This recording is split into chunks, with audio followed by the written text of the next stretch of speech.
Hi, I'm Jack Shannon. If you make or repair stuff and you use work orders to do it, I think you should read this review on Infor VISUAL ERP.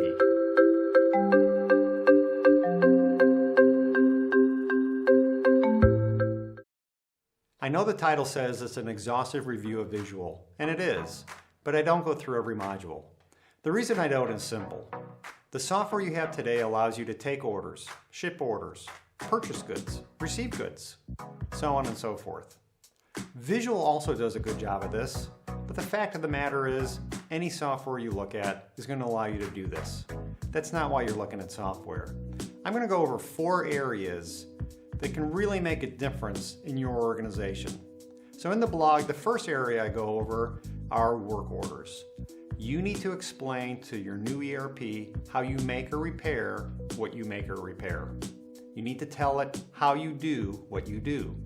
Visual is very strong here, very flexible. The second thing I go over is scheduling. Now, if you're taking all these work orders, when do you need to start them? Can you ship it on time?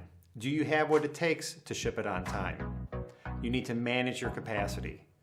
I go over that in depth, and as an extra bonus for people that manage their capacity, they can tell a customer at time of order entry if they can do what the customer wants.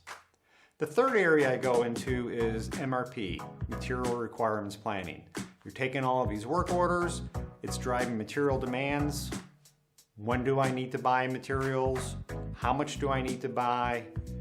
Visual, again, very strong here. Finally, I go over how Visual can be personalized to meet your needs. Now, personalization is not customization. Customization means the source code is going to be changed.